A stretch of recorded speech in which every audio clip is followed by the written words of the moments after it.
Hello, in front of me I've got ZTE Blade A71. In this video I'll show you how to add internet speed indicator to status bar.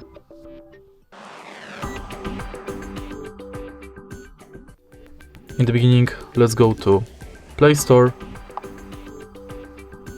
and search for Internet Speed Meter app.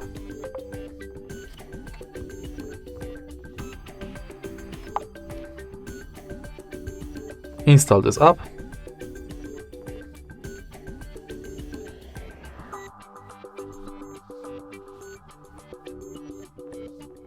and now open it.